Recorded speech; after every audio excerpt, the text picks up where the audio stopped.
This week in gaming, more God of War rumors abound. Game Informer is officially back, and Nintendo drops a direct, because this is the Nerd Cave News, and I am one of your hosts, Zach Dykes, joined by my good friend and co-host, Derek Daniel. Derek, how's it going, my man? It's going pretty good, man. So good day today. Beautiful day outside today. So we had some a Switch Direct. Right? It's weird. Again, another WND having a direct for the last hurrah for the OG Switch before they have a direct next Wednesday for the Switch 2.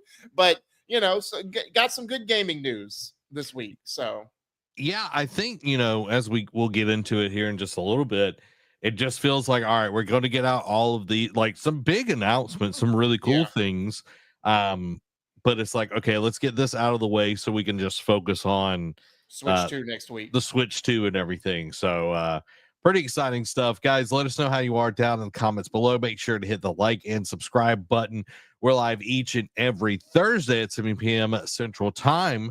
And if you haven't already and you are an anime fan, you definitely want to go check out our latest episode of Eat Sleep Anime, the first of the year. We went live last Saturday, and man, it was a fun time.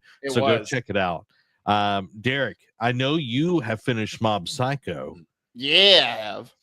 So it was a really good watch. So it was definitely like the action, like finishing season 2 and then watching all through season 3. Finished it last night. Man, let me tell you, it did some things. Like, I'm not going to spoil it for anyone, but that first, because I know Amy alluded to it with Dimple, like that first half of season 3 was set up some things, but it ended on a heart wrencher. But also, we got the course of wait to the very end to have this reveal for Reagan. You know what I mean? To Mob. Yep. But overall, it was such a very good show. Like for being about middle school angst, but also about controlling your powers. Like, it had some really good action scenes. Like, I think after watching the entirety of the show, I think season 2 is my favorite one. Yep. Just because of like the story, like the lead up to it, like just some good arcs before you get to like the final arc of season 2. Especially like the Nogami arc, the Esper who became pretty much like a spirit himself. I was like, bro, it's so good. And I like how, like, after all the characters they introduce, especially in season 3, like the final season, you got to bring in all the characters, but especially like how season 2, they brought season 1 characters back into the fold in different ways, and how season 3 brings back some season 2 characters, like that reveal, like, what was it, the second or third episode from the end from like season 2, like the final boss was like, I'm just like, oh, we're going to be sent to stop. I'm like, what? Yep, That's so crazy. Like, so I like the callbacks they have, especially, at the end, like when the final season, like how they wrap everything up, put a bow on it. But yeah, it's a really solid show. Definitely something you should check out. Yeah, I'm glad that you finally watched it, because Mob is one of my favorites, and they handle storytelling and character development so well in that show. And it doesn't feel like you're just watching a battle anime, or it feels like it's just done so well. And Amy brings up, Mob was so good, love the different art styles used, and just everything's great about it. If you watch anime, go check out Mob Psycho. You definitely want to check it out. Just shout out Michael, welcome to the stream, Techo. And what up, Mike? Oh, and a very happy birthday. Today is his birthday. So what? Happy birthday, Michael!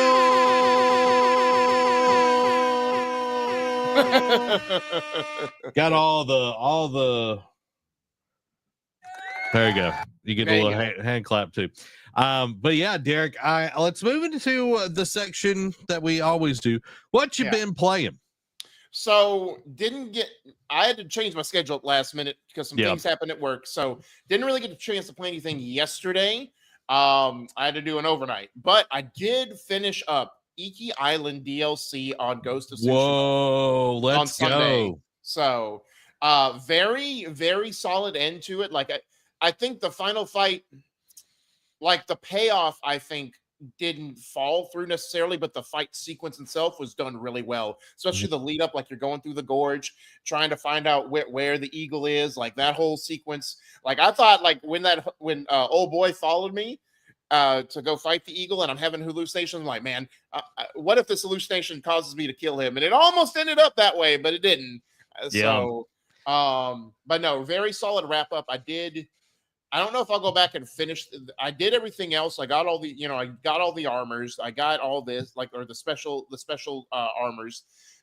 Did all the other side quests. The only thing I haven't done is the archery challenges, and I don't know if I'll go back and do those. They're really easy though. They are. I did a couple. I did like one because it led to a trophy, or like it led to like finishing up like the sequence. I was like, okay, this isn't bad, but I don't know if I want to go like.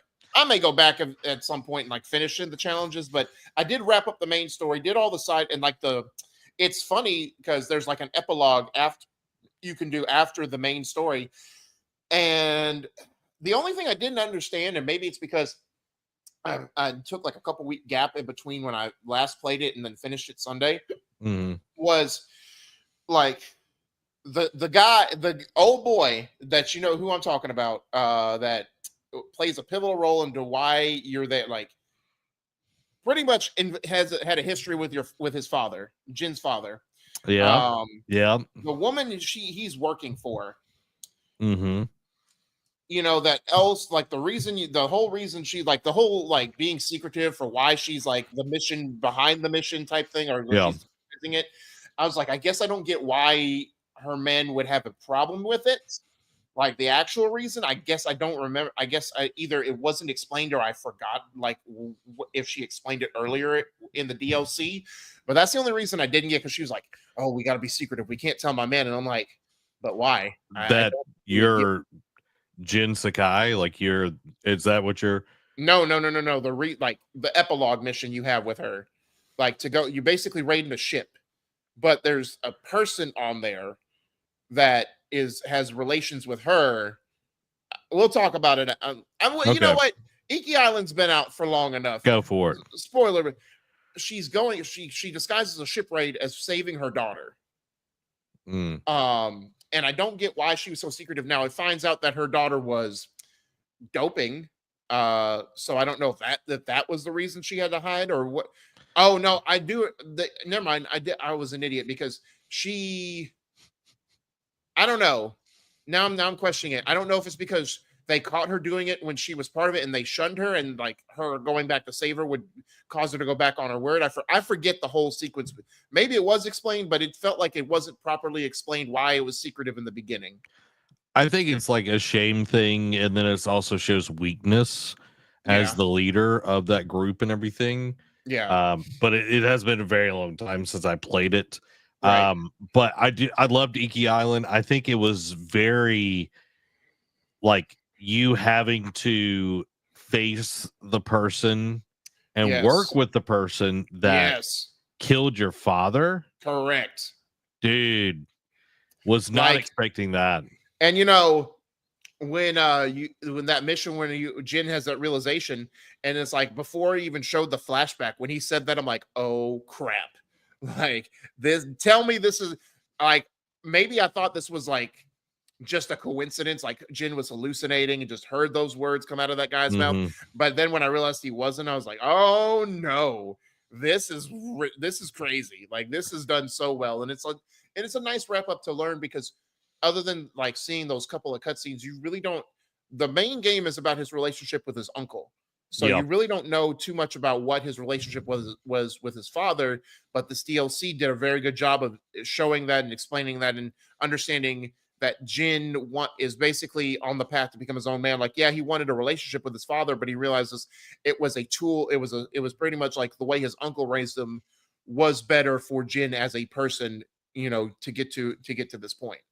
Yeah, and I think the storytelling and the character development that happens in the DLC, like if you have not played Iki Island, you're doing a disservice to yourself. Like it's so flipping amazing, and I love I feel like there's like bigger battles, like in this one and having some different weapons that allow you to have those bigger battles and not get overwhelmed, I Mm-hmm. thought was very interesting as well. So loved Iki Island. I'm glad you finally played it, Derek, and Yeah. have experienced it. For me, I played Kingdom Come Deliverance 2. Oh, okay. I I forgot. did I talk about that last week? No, I played it on the weekend. We talked Yeah. about it before You, Eat Sleep but Anime. yeah, I'm about to say, yeah, you told me about it before. Yeah, before Eat Sleep Anime. So I got this, shout out to our one of our viewers, Jacob. He gifted me on Steam Kingdom Come Deliverance 2, and Mm-hmm. Friday night I just sat down and I played a little bit of it, and very interesting game.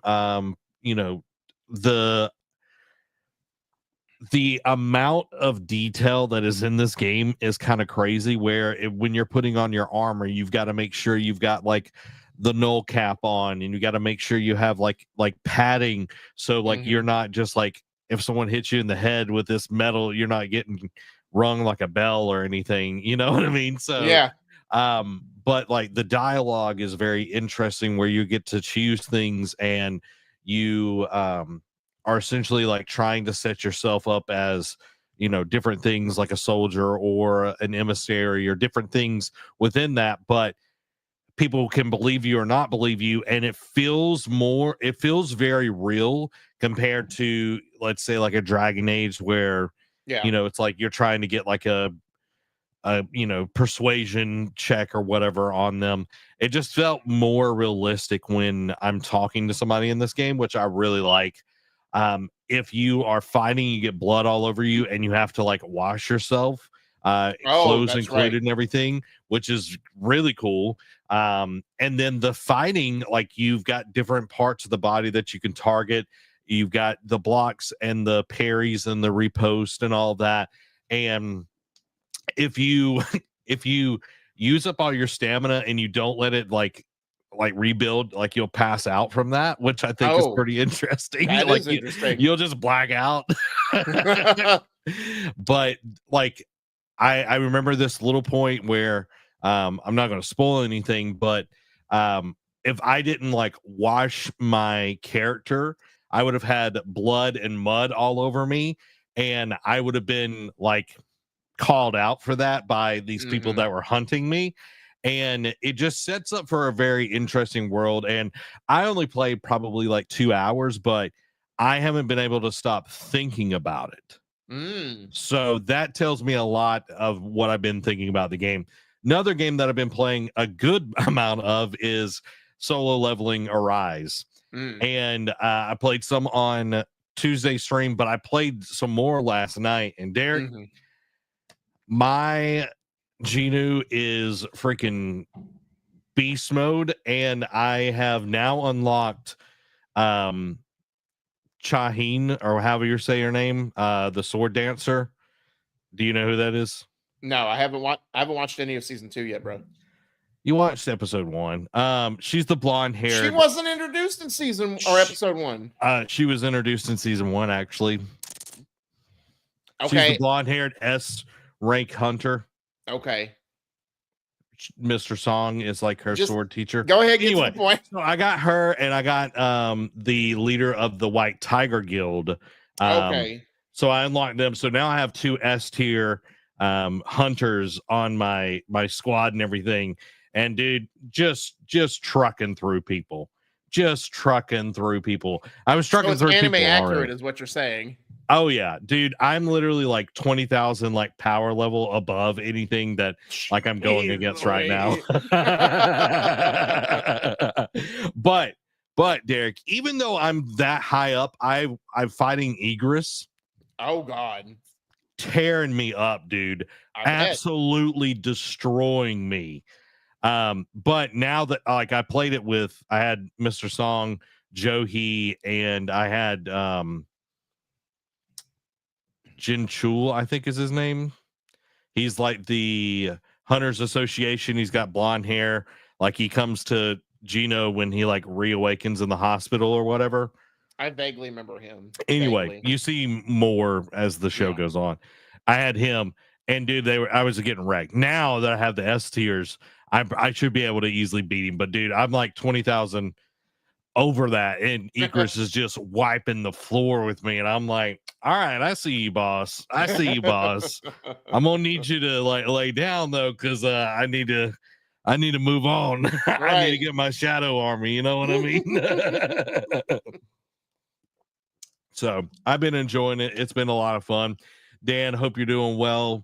Amy says Derek is externally processing. Yeah, that's why we're here. So Derek can externally process his gaming experiences. But guys, it's time for the gaming discussion this week. First up, God of War. Great God of War side of story. See, Derek's trying to jump in here. I was resetting. I was you were leveling externally myself. processing. Yeah. Rumor has it great God of War side project in the works. So, according to journalist Jeff Grubb, Sony is working on a new God of War side project set in Greece, aiming to release it this year as part of the franchise's 20th anniversary. Grubb clarified on Blue Sky that this is not a remastered collection as previously rumored, but an entirely new story. He added that while nothing God of War related was planned for the recent state of play, something may be revealed during the anniversary celebration. So far, Sony's anniversary efforts have been modest, limited to merchandise and a free God of War Ragnarok update with new skins, leaving fans disappointed and hoping for more substantial content. So again, this is like more news. Like it's not new. It's not just the first time we're hearing about it. We've heard different things like a new God of War coming, and like it was supposedly originally it was going to be a new mythology. Then they backtracked and said no, they were going back to Greece, and now this is a side story. Like, I don't know if the first question should be a new side project or versus a remastered collection is the right move. But so my first thought is cool. We're going back to Greece. You know, as keep Chris Judge as the voice actor. In my opinion, like no offense to the original, but Chris Judge just does Kratos on a different level, in my opinion. What would be the right move? I don't want to say concerned is the right, because the first the concern was the first thought that popped in my mind when I read this, and I'll get to it in a minute. What is the right move here? Do you think it is just something completely? Because do you think it's going to be more along the lines of Ascension, like that kind of side story? Because that's the one that concerns me, because we know how Ascension did not hit with everybody and the fans, regardless of the terrible multiplayer that it had. Or do you think, because I've heard rumors, it's like, what if this is a 2.5D? Like when they say side story, they literally mean side story. You know what I mean? Like more of like a platforming type of God of War game, like something different, like a different, not genre, but just a different style of God of War. Like what are your thoughts? So more like, I just want to clarify. So more like Prince of Persia: Lost Crown. Yeah. Is what you're okay. Yeah. Okay. It would be interesting to see that, since we haven't, like, we've gotten like the side scroller esque in the original 3 God of Wars. It had its levels and moments. Yeah. I don't think it can lend itself to it. If they do it really well, kind of like Lost Crown, it could be very interesting.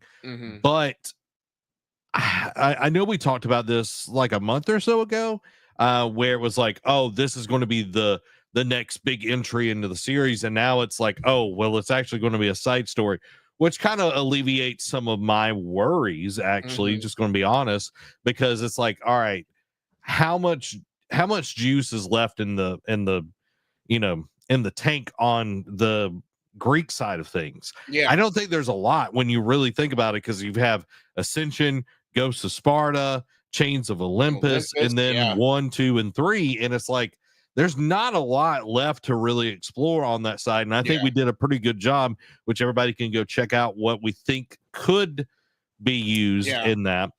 But when you think about it, it's like, okay, is this,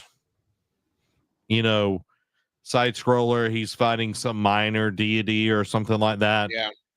Whatever. Like, I just don't know what it could necessarily be. Maybe it's another Valhalla kind of thing, where maybe it's doing kind of the roguelike, where he's going through these different things, maybe fighting the bosses from those original games or something like that. Yeah, Like if it's a smaller thing, that's fine too. But I don't, I don't know. I need a little bit more to go off on this because right. I just really don't see them putting anything out, to be honest. Now we'll get to that in a second. My next question, because this just popped in my head, is: do you think it is possible? Just because now, and yeah, just because we got a tease of this or a taste of it in Ragnarok, do you think that they'll do this and Kratos could be in the background, but will play as an entirely different character, like maybe a character known in that Greek universe, depending on what time period, like which part of the trilogy they put you Mm. in. But you think it could be less Kratos and more of a new character altogether? I think they have to handle that with care. Yeah, Because not really many side characters stand out in my mind they mostly from just die. yeah, they mostly die. Yeah, I don't really know who could be that side character for them in that original trilogy because Yeah, again, most people just died in that yeah. trilogy. I don't Um know. The only thing I could think of is they just introduced an entirely new character for that game. but it wouldn't make sense. You know what I mean? Like it It wouldn't be wouldn't. God of War then because it's Yeah, it's so tied to Kratos as the story. And I know like Atreus Atreus. did like grew on you and like being able to play as him in Ragnarok and everything and having his own missions by himself and everything. I think was cool and I think it sets up for, more longevity down the road for the Mhm. series. But with this going backwards, I just don't understand what they could do necessarily without, all of that. I don't know if it's funny you bring that up because um this is a wild theory. I don't know. I don't at the if done right, it could work. But I don't necessarily know if I want this to be the thing. What if Atreus like stumbles upon some like ancient Greek artifact and wanted to learn, like this is post Ragnarok, wanted to Mm. see because he kept getting told stories about all the things his dad did when he was in Greece. What if he finds like some type of time portal and goes to that time period just to kind of witness and like is like living out the moments like where his dad is like destroying Greece essentially and killing all the gods? Are you talking about Atreides or Atreus. Atreus? I don't know why I'm saying I Atreides. don't know. I think it's because of the book that I'm reading right now. But Oh, um maybe, but like it would be more of a passive thing, and we've already seen all of that. right. And that's the shot in the dark, but that was just like Mm, one random theory I saw thrown out there, and I'm like, I don't know. Like, it would be cool. It'd be different. It would be a different take, or it'd be a different perspective, seeing all this happen rather than causing the chaos. At the mm. same time, I don't know if that's what I want either. Yeah. So, I'm not asking for that. I think the story that we posed on, a few weeks ago, I yeah, think that would be the better way the to move. go about Yeah, it. agreed. But I know Christopher. I know you brought up Christopher Judd as being Kratos moving forward and Mhm. everything. But I know he made a specific point to not do the old Kratos voice because of Oh, his like he respects Terrence Carson, I think the so. Yeah. original voice actor of Kratos. Like he was like, I respect him. He established this character and everything. And yeah, I'm doing something different, but I didn't want to, put myself in his position. You know what I mean? That's why Right. the old Kratos doesn't talk in Ragnarok Yeah, that's true. and Valhalla. Oh yeah. So Yeah. but I don't know. I think this again, like I said, alleviates some of the issues that I have, like going back to Greece, where we're not like moving forward with with the story. Like we've been kind of led to believe that we're going to be getting. If this is kind of a Valhalla between Valhalla and like a Miles Morales, I'm fine with that. Yeah. Now, my other question is, do you believe that it's coming out this year? Because like that's like it's not the first time we've heard it, but now it's like picking up more steam. But it's also at the point where it comes out this year, you need to announce it pretty soon so that way people can get their pre-orders in check and get their holiday wish list going. Because I'm assuming if it comes out this year, it's going to be fall. Yeah, it's got to be fall. It'll be Summer Games Fest if it's announced. Yeah. I don't know, dude. I feel like they want to focus on. I think the big thing here is if Yote comes out or not. Yeah, that's a good point. And when it comes out, because if Yote hits July, like we've been speculating, then fall would be perfect for the God of War thing. But if Yote drops fall, then you got to think the God of War project drops early next year. Yeah. And again, if it's a small thing, then that's it might be summer and then Yote's in the fall. Like it could flop the other way. But yeah, I just don't see it happening this year. Yeah. But only time will tell. And Jeff Grubb is pretty accurate on what anything PlayStation. Yeah. I don't know. He must have like bugs in somebody's office. I don't know. He talks to Shuhei directly. Yep. Full of grace, y'all. Full of grace. Guys, did you know that Game Informer is back? Ooh, we talked about it last week, and they said we find out more information Monday or Tuesday, and by God, it's back. Where's Jim Ross? By God. He's broken in half. He's got a chair. Just over 6 months after GameStop abruptly shut it down, Game Informer, one of the longest running video game publications, is officially returning. The entire editorial staff is coming back, and the magazine is being revived under new ownership by Gunzilla Games, a developer and publisher known for the Battle Royale shooter Off the Grid and its blockchain platform GunZ. In a letter published on the relaunched Game Informer site, editor-in-chief Matt Miller revealed that Gunzilla acquired the brand and has committed to editorial independence. The goal, bring back Game Informer not as a corporate mouthpiece, but as a truly independent voice in gaming journalism. Gunzilla leadership, including filmmaker Neil Blomkamp, who directed District 9, reportedly supported this direction from the start. The new Game Informer is operating under Game Informer Inc., a fresh entity separate from GameStop. The site's full 30-plus year archive has been restored, and the team has prepared dozens of new reviews covering games released during the publication's hiatus, plus their Best of 2024 awards. While the print magazine isn't back just yet, Miller says it will return soon, promising a bigger and better version. Digital growth is also part of the relaunch plan, with expanded video, streaming, and feature content, as well as new membership benefits coming soon. Signing up now gets you early perks like access to the magazine archive, a members-only newsletter, dark mode, and early bird founder status. This marks a significant moment in games media as one of its most recognized names is not only returning, but doing so with a renewed commitment to quality, independence, and community. First off, all I gotta say, there is a God. Like, like we knew it was coming back in some capacity, and by God, it is coming back in full force. Like, this is such a win across the board. Not only the fact that games media is got a W in their pocket after magazine after magazine site has been shut down over the last couple of decades, but also sticking it to GameStop, getting out from under them and getting like the rights back from them, especially spoiling one of the quick hits. GameStop said yesterday they're shutting down a bunch of stores and investing in Bitcoin. So they getting the rights to solely own that was huge.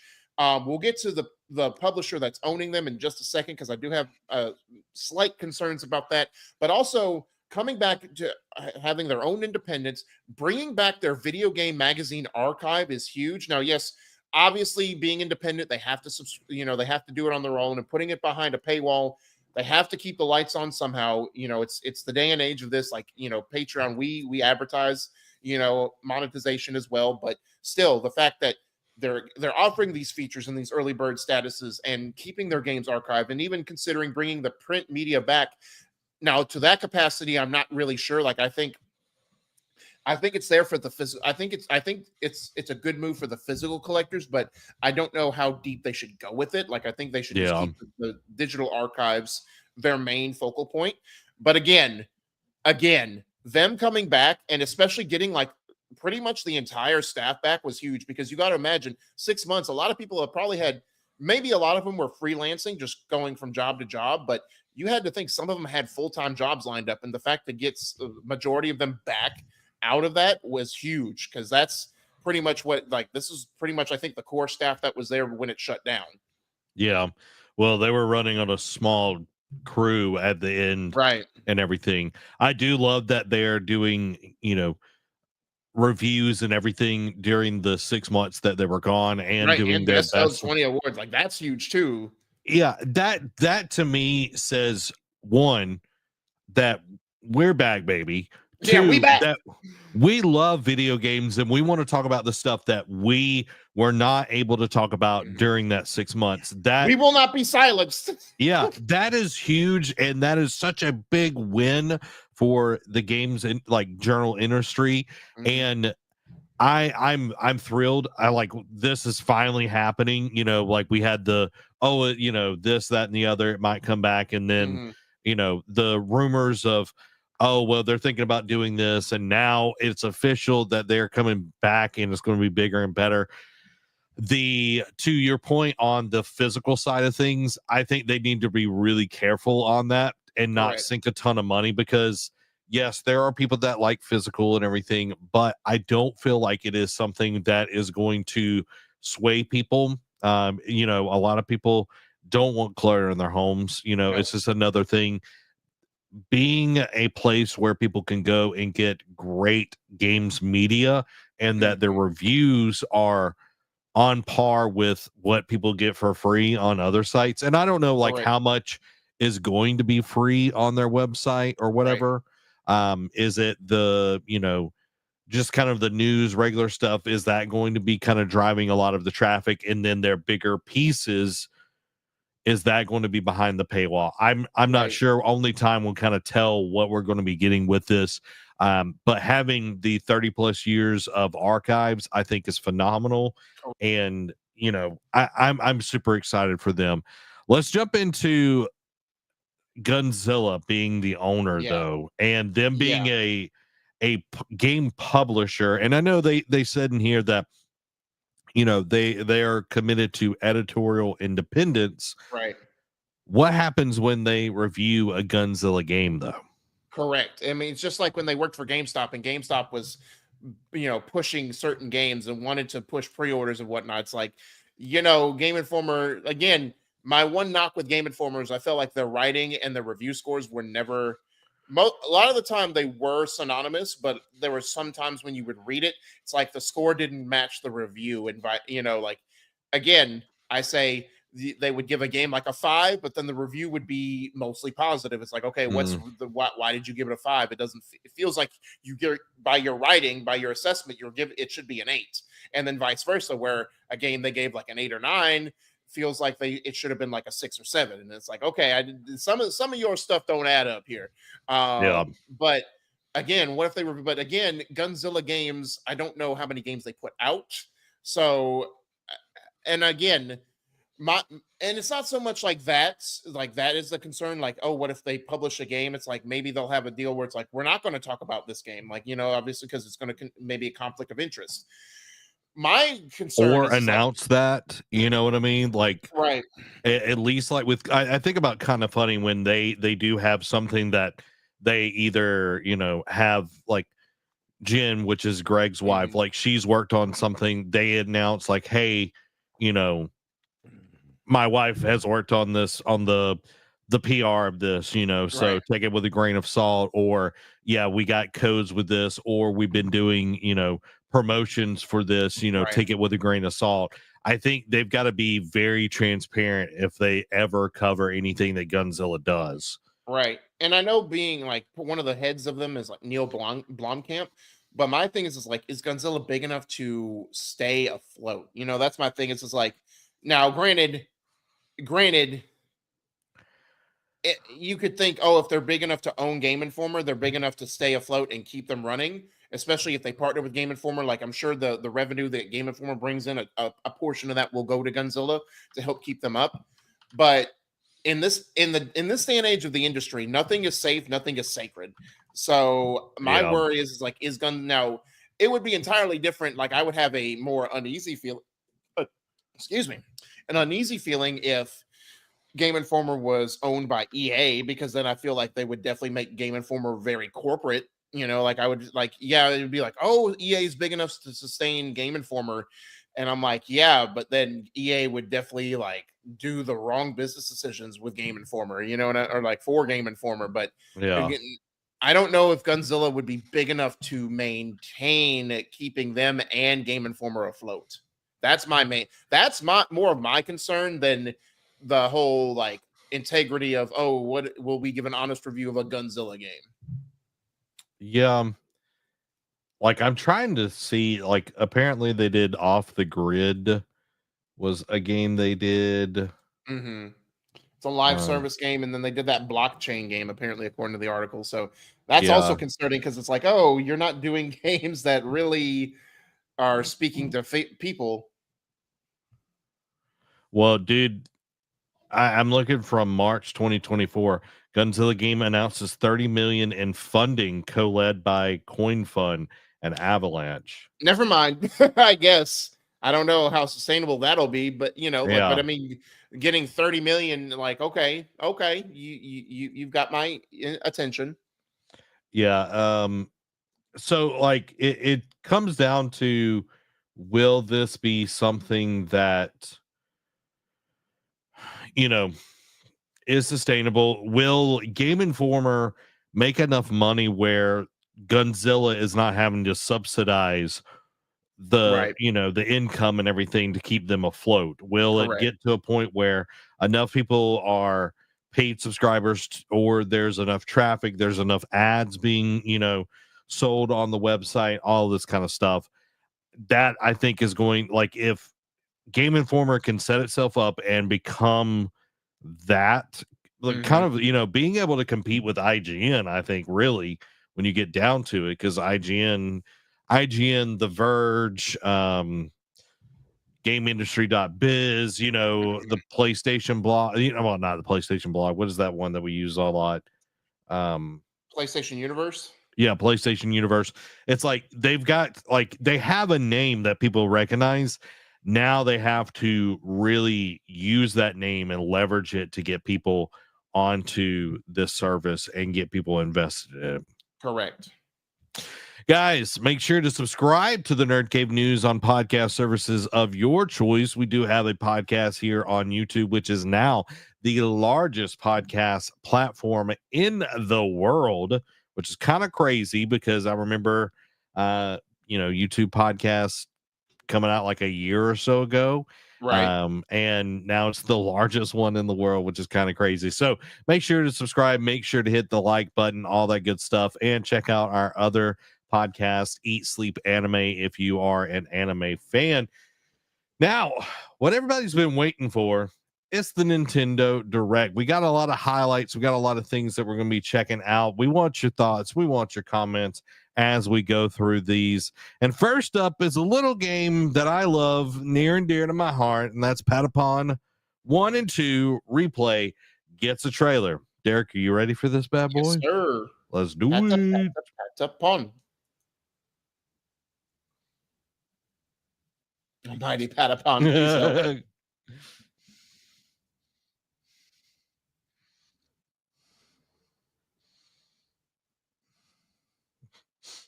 Hey, listen.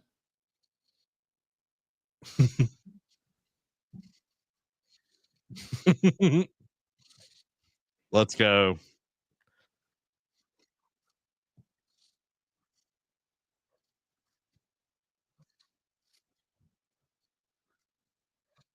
Let's go. Greg Miller went crazy about this.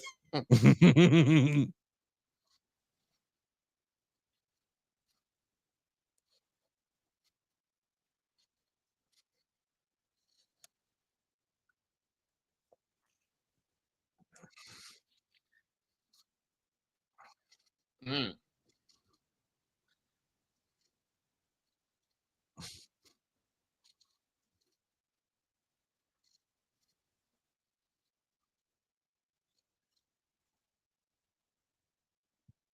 Fever.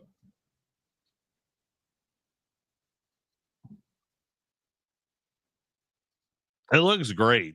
It does. Difficulty adjustment.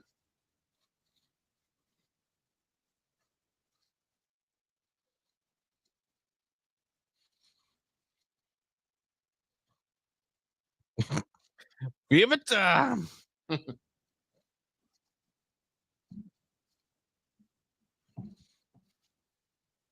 July 11th. All right, Derek. Thoughts on Patapon 1 and 2 replay?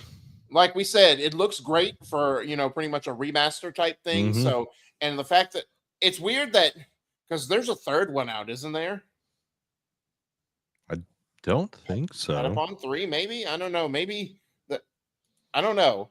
Feel like a 3, but anyway, getting both of them on the Switch it just makes sense because they were such a hit on the PSP. No, you're all right. There's Oh, okay. Patapon 3. Got a 9 out of 10 on IGN.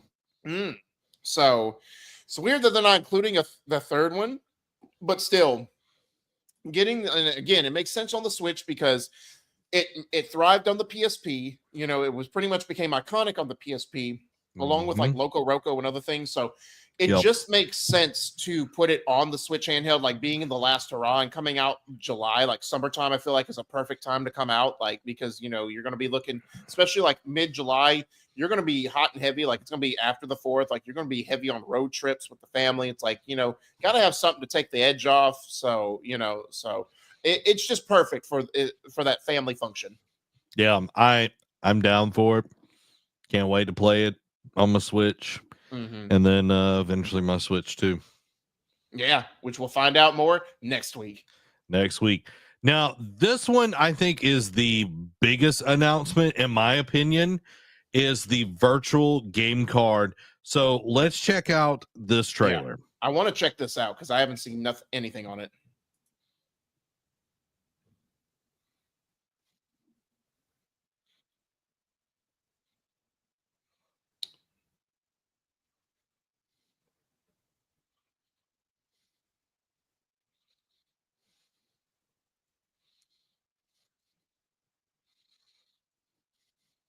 Okay.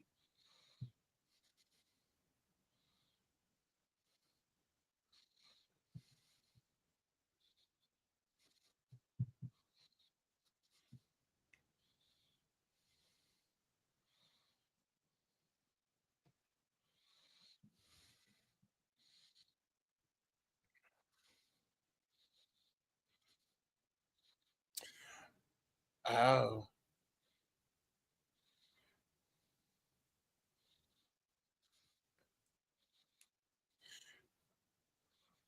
So is this like Cloud? No. Oh.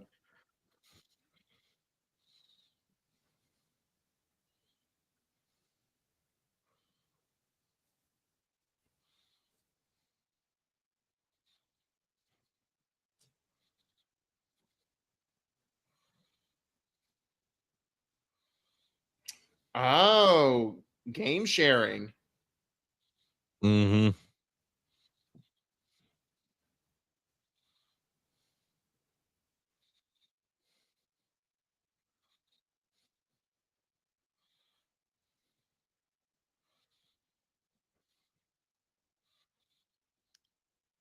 That's where it's going to get you. You're right.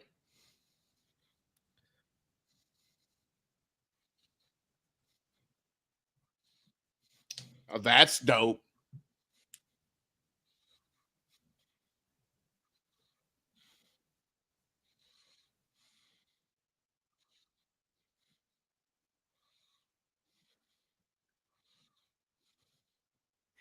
It's like the Pokemon trading system back in the day.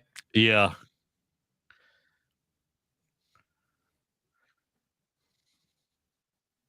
Okay. Ah.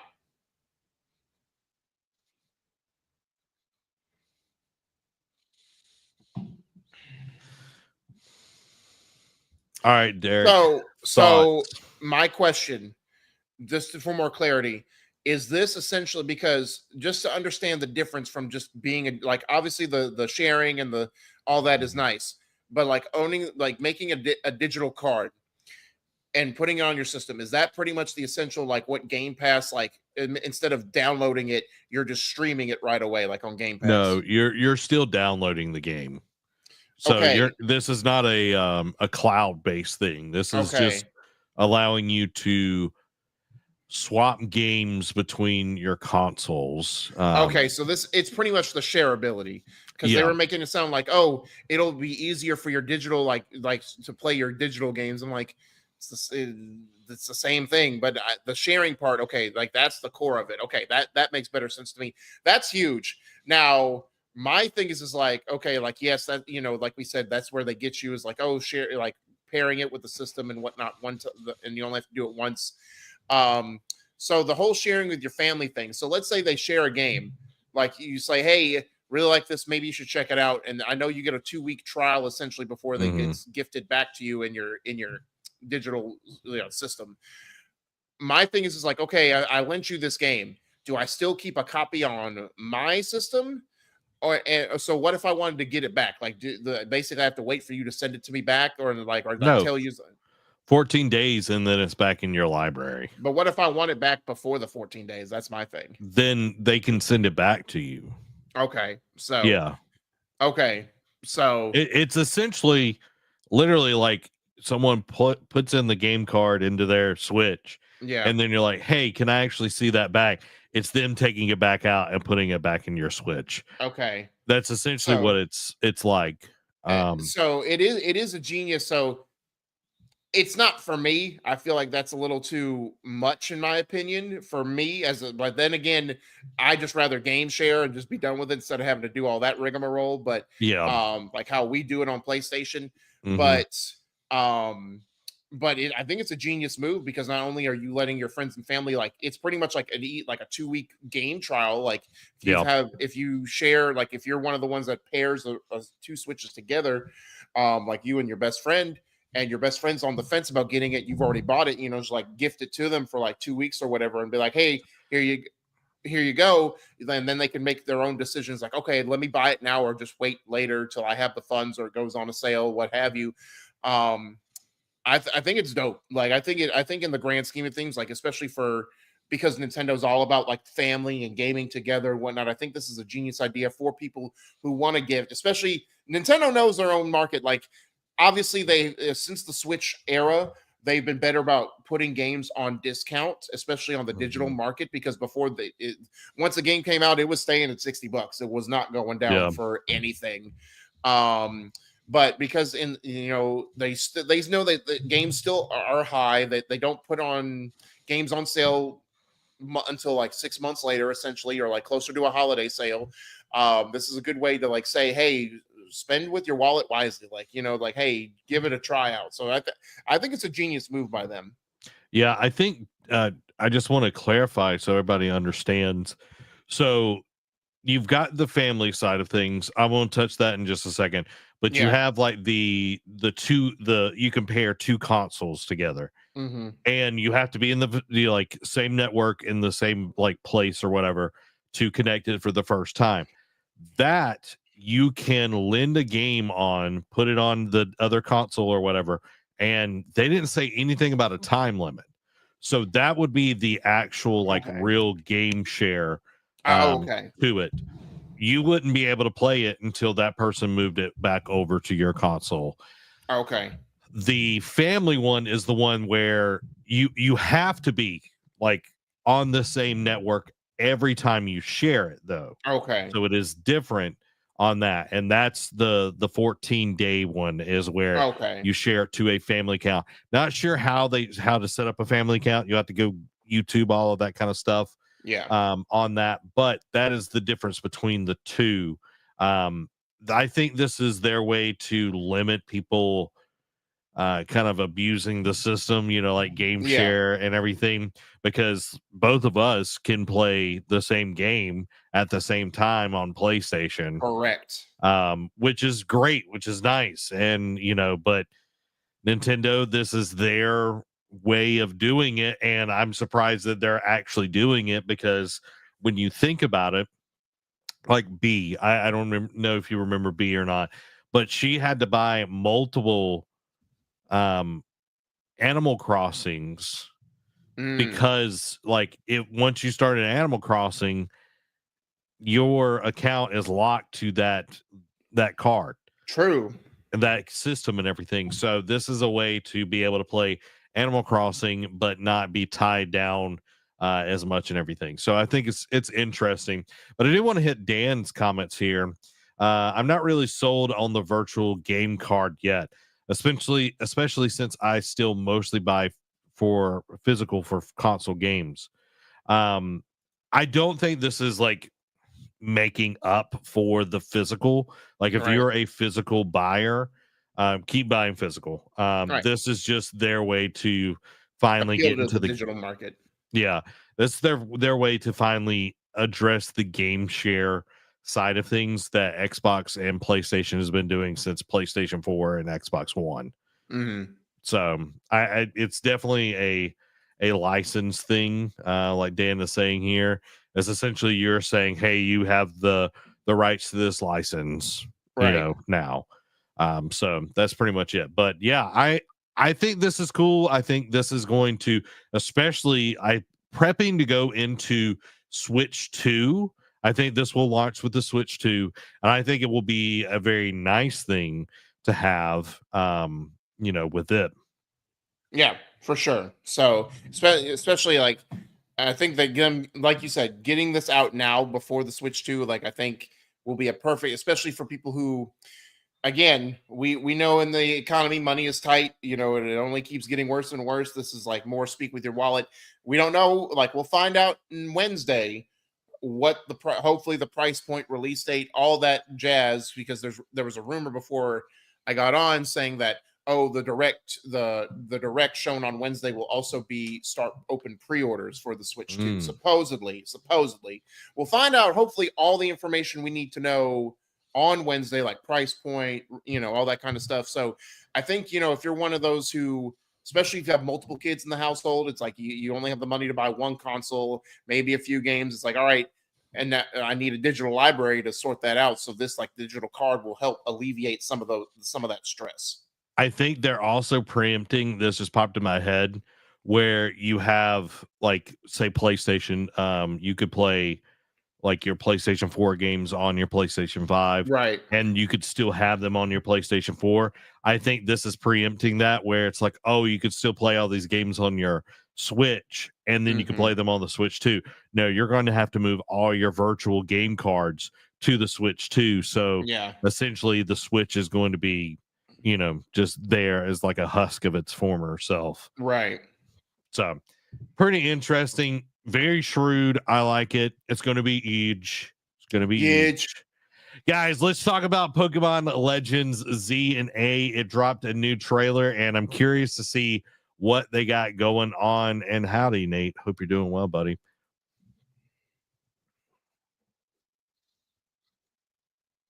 So Pokemans. Look like the Batwing there for a second. I That's know. Batman.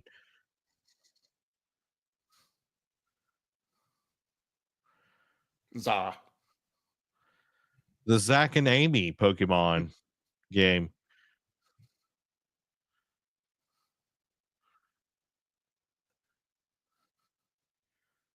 Are we getting Totodile back? Yeah. Yeah.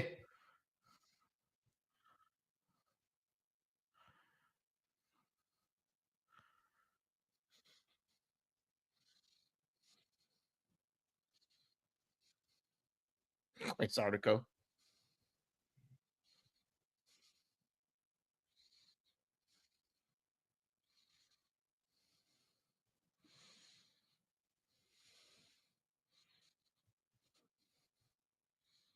Mm.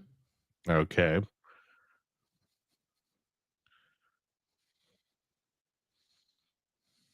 Pretty much I'm the gonna, Safari. I'm gonna go in there and beat him up.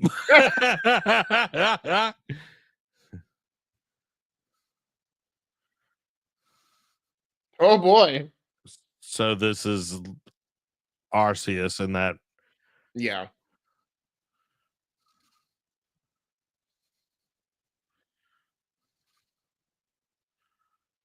Boy, you should Get have off threw my that roof. Pokeball. Oh.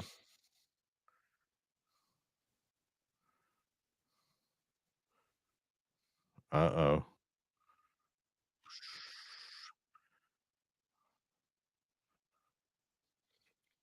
Mm,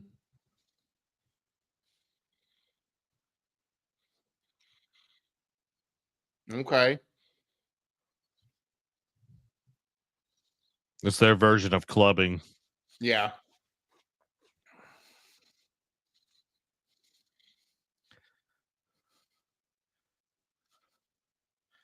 Oh,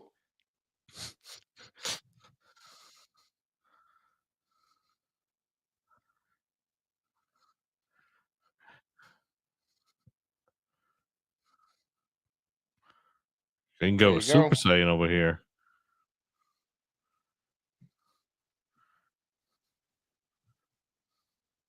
Come Ah, on. Z to A.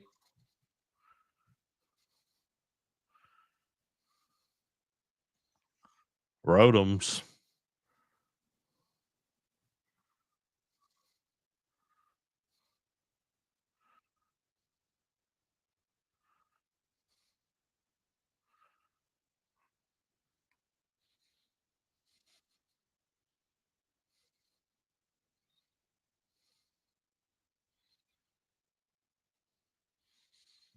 I'm sure it's going to be like it's going to be on Switch and Switch 2. Oh yeah. You got to think a lot of these titles being announced now are going to be both. Yeah. Um, Thoughts so on ZA? looks intriguing. I like the whole different dynamics that the zones bring for day and night. Mhm. I wonder. Obviously, they didn't allude to like it seems like okay, exploration during the day, fight at night, but it's like what is the core story going to be like? Of course they tease it at the end. It's like, oh, there's more mysteries to be solved, blah blah blah.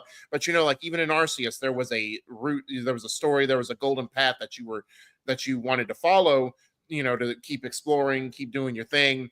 This one, it just seems like, all right, explore, capture Pokemon during the day, and then like fight it out like to gain ranks at night. So I wonder if there's going to be more meat to these bones. Obviously, coming later this year, we'll see more on it. I'm sure.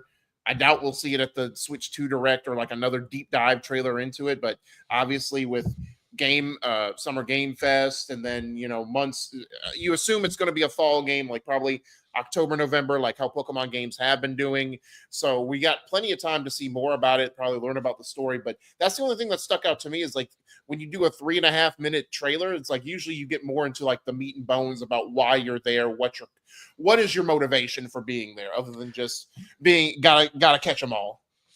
Yeah, like I think, Pokemon Company is pretty good about putting out like specific videos and doing their own kind of directs and everything of what the next game is going to be. So I think, in the next 3 months, we'll get something like that that'll go a little Yeah. bit deeper on what the story is, like who's the Team Rocket in this, Right. world type deal.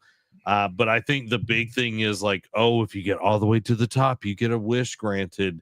I think that's the thing. It's like, Hmm. hey, can I wish for, you know, Or unlimited pepperoni pizzas? Like, what is the yeah. wish?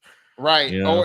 And I mean, it's also like thinking about it too, because thinking about the Arceus, they had three different branching stories. Like, of course, there was the main one, but then there's like, oh, what is I forget what the evolution mechanic was, Gigantamax, I think it was, or something along those You're lines.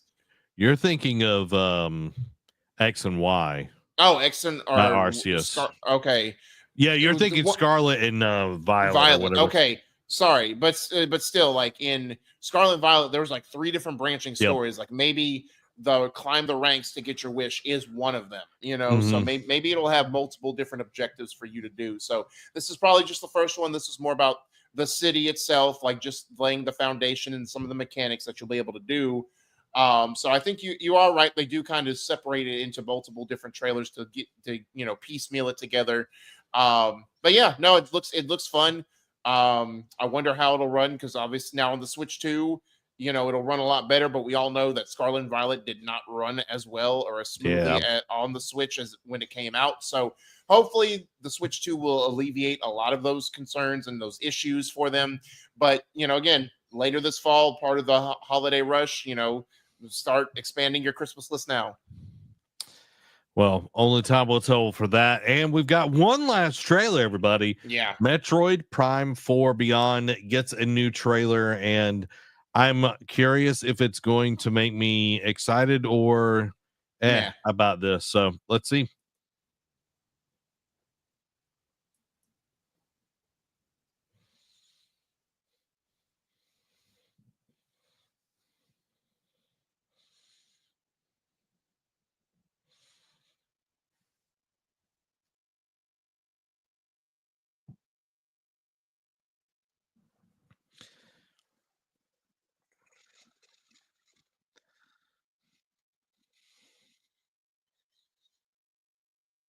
I don't know. The game just doesn't look as polished as I think it should be. Yeah.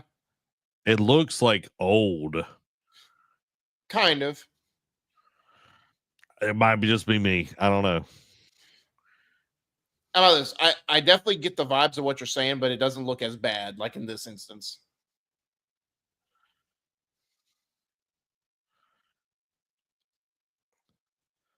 Like when you think about like Zelda, like it looks so much better than this. Right. Mario. I'm just a hater, y'all. Just gonna be honest. What else is new?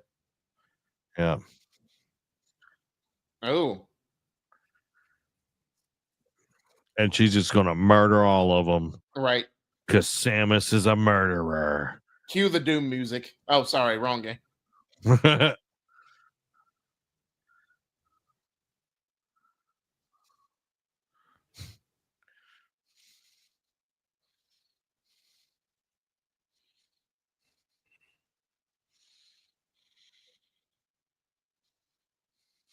Okay.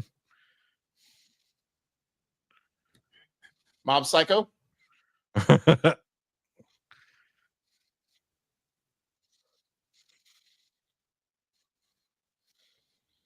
Okay. That's going to be annoying.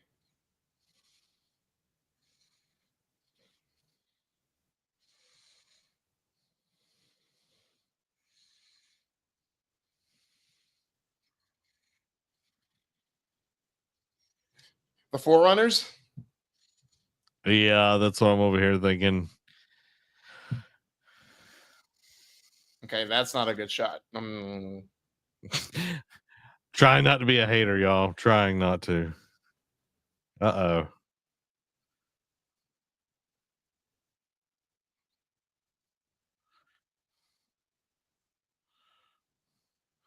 Tell us all this time.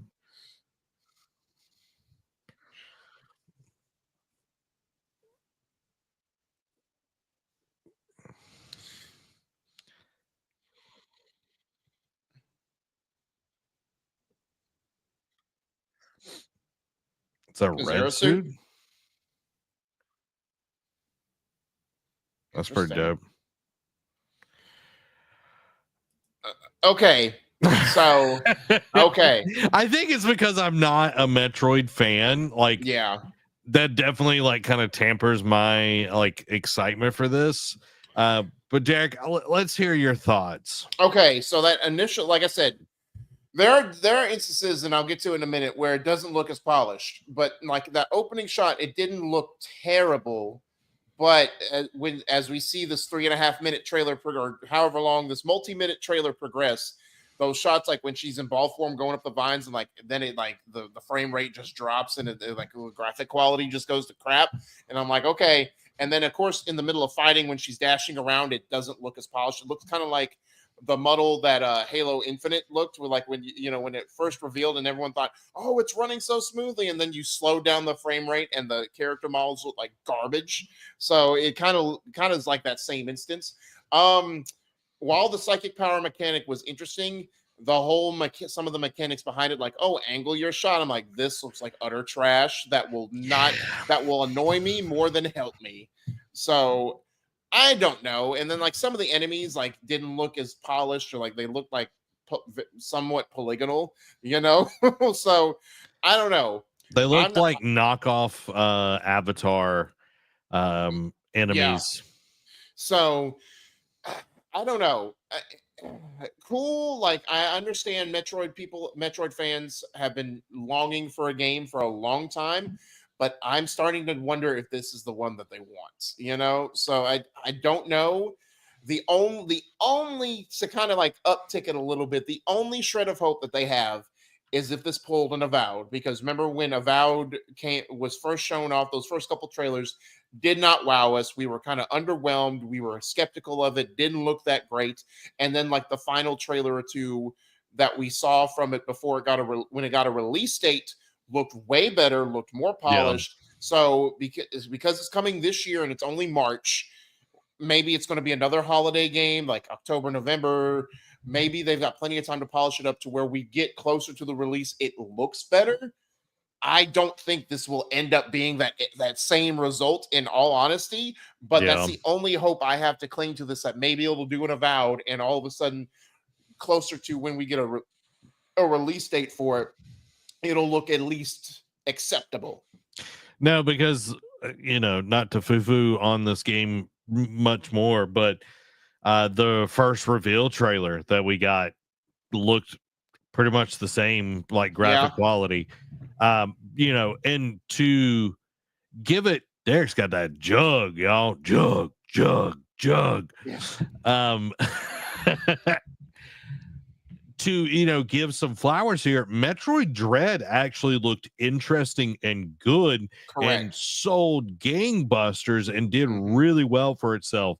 This one, it doesn't move the needle for me at all. It actually kind of like dampers any expectation for this game. And I know Bo's probably going to come at me for me hating on it, but it is what it is. But I'm excited for the people that love it. Good on you. You go play your Metroid game. I'll play my games. Yeah.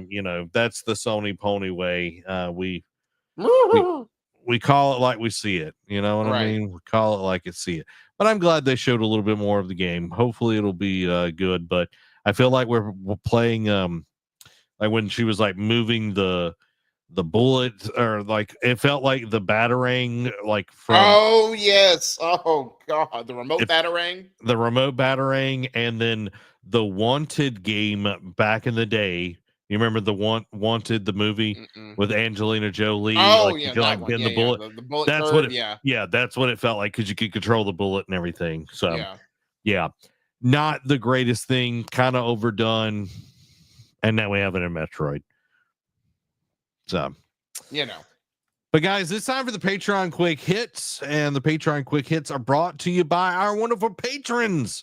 So go support the Nerd Cave by getting your very own Nerd Cave membership to help us continue to make awesome shows just like this one. We're a 1.5 person business. We love bringing you content each and every week, from our streams on Tuesday to Nerd Cave news on Thursdays and our anime coverage in Eat Sleep Anime. So go and become part of the ship, part of the crew at patreon.com/nerdcave. And now it's time for the Patreon quick hits. Starting off, Monster Hunter Wild's US launch month sales have surpassed Monster Hunter World by 40%. Housemark boss says Soros wouldn't have been possible if Sony hadn't acquired the company. Persona 4 remake rumors gather pace following new domain registration. Hideaki Itsuno reveals Lightspeed Japan Studio is working on a AAA action game. Final Fantasy XIV Seekers of Eternity expansion is out now. Split Fiction is getting a movie adaptation as bidding war kicks off for the film rights. Universal exec reveals that Jurassic Park Survival is still cooking at Saber Interactive. The Last of Us Part 2 Remastered is adding new characters and maps for no return mode. Baldur's Gate 3 voice actor says CEOs want to use AI to save money, even if it means destroying their reputation. Dave the Diver and Like a Dragon are collaborating for Ichiban's Holiday DLC on April 10th. Pokemon TCG Pocket gets shiny Pokemon, ranked matches, and more in new update. Microsoft publishes and pulls Xbox UI mockup featuring a tab for Steam games. Excuse me. System Shock 2 25th anniversary remaster release date set for June 26th. Following that, System Shock 3 hopes reignited by Night Dive Studios as it aims to clarify its future potentially within a year. ESA announces Accessible Games Initiative to provide product accessibility feature information. Jack Black was originally going to play a talking pig in the Minecraft movie. Tony Hawk's Pro Skater 3 plus 4 remaster will reportedly feature Bam Margera after all. Indiana Jones and the Great Circle PS5 release date has been confirmed for April 17th. Assassin's Creed Shadows has now eclipsed 2 million players. Following that, Shadows is reportedly Ubisoft's second biggest launch ever. 1 year later, Helldivers 2 players fear a return to Malevolent Creek is on the way.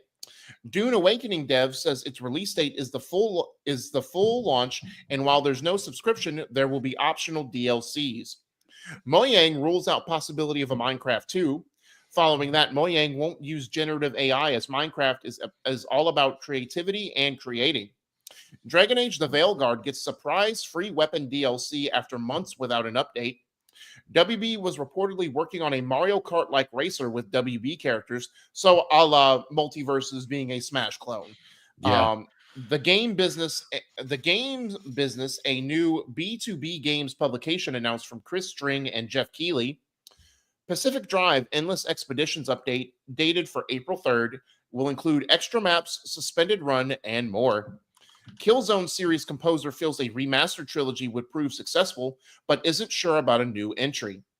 Major publishers reportedly prepared to shift release dates to avoid GTA 6. Vampire the Masquerade Bloodlines 2 release pushed to October. The Witcher 4 is not going to be released until after 2026, says CD Projekt Red. Following that, Naughty Dog's Intergalactic The Heretic Prophet reportedly isn't coming out until 2027 at the earliest. There's no minimap in Clair Obscur Expedition 33 as the team wants to preserve the game's sense of discovery. Lies of P director says Overture DLC isn't connected to the base game's massive final cutscene reveal. The Last of Us showrunner wants Nick Offerman to voice Wario in the Super Mario Bros. Movie sequel. No Man's Sky Relics update allows you to unearth hundreds of unique bones and assemble skeletons. PS Plus free games for April have been revealed. You get RoboCop Rogue City for the PlayStation 5, the Texas Chainsaw Massacre for the PlayStation 5 and PlayStation 4, and finally, you get Digimon Story Cyber Sleuth Hacker's Memory on the PlayStation 4. Or for the PlayStation 4. Rocksteady Studios' job listing points to current and next-gen systems for unannounced AAA title. Sean Layden reveals he left Sony partly due to the company's shift to live service games. Astrobot game director reveals the project went through 23 pitch iterations before it was shown to Sony execs. Crystal Dynamics reveals that it has suffered more layoffs. As I alluded to earlier, GameStop plans to close a significant number of stores and invest in Bitcoin. Boo hiss. Ex-Nintendo PR managers question whether Switch 2's Mario Kart 9 is the slam dunk people think it is. And lastly, Call of Duty Warzone drops back into Verdansk with limited time mode, exclusive rewards, and Black Ops 6 free trial. Man, there's so many little things I want to call out. One, GameStop sucks. It is. Off with their head, please. Why are we... My only thing when I read this is I saw a close significant number of stores. I'm like, okay, that's nothing new. Then I saw, to invest in Bitcoin. I'm like, is this still a thing? Why is crypto trying to make such a flippin' comeback? I know it was hot and heavy with commercials and whatnot. I know it never went away fully, but why is it trying to be relevant again by saying, we're investing this, do this? And I'm like, why are we still doing this, man? Come on. I will say Bitcoin is one of the ones that have been pretty profitable the whole time. Right. But it's we're going to, because we can't manage our stores. We can't manage our services and bring it up to the level that it needs to be and compete with digital. The tchotchkes and buying people's phones and all this didn't work. So we're going to close a bunch of stores and then we're going to buy cryptocurrency. Yeah. It's okay. It feels like you're just becoming an investment portfolio instead of an actual company at that point. But they suck and they've always sucked. So gone are the days where you actually enjoyed going to GameStop to actually get games and enjoy. Now it's like, oh, do you want to buy Funko Pops? Do you want to buy these lanyards that will be discounted heavily in like 3 months? And then it's like, hey, why don't you buy our subscription? Why don't you buy the warranty? Why don't you get nickel and dimed everywhere you go in that store? Like, bro, just let me shop, It's like, please. oh, it cost you $20 to breathe air in here. Right. You know, um, one that I want to hit is the game business. A new B2B games publication announced from Chris Dring and Jeff Keighley. Mm-hmm. That one's interesting. What do you think that is? A games publication. Do you think that they are going to publish games? Or do you think that it is like a journalistic thing? Because Chris Dring, I was looking at, like, he worked for a Game Informer for a long time. Ah, I think it will. I think it will be. I don't know if it'll be a review, but I think, or like a. How can I word this? I think at the end of the day, it will be a new news outlet. I think that, like, especially, I feel like maybe it won't be implemented this year, but I think like it will be like one of those, and I hope.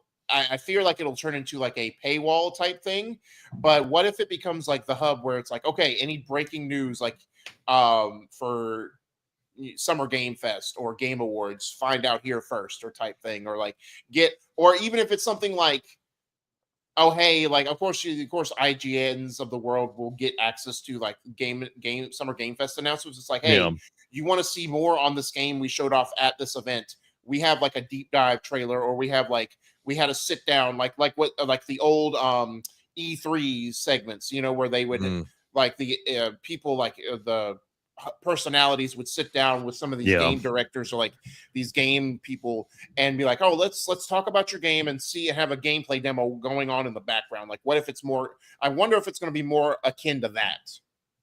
Yeah. I can see it going the opposite direction.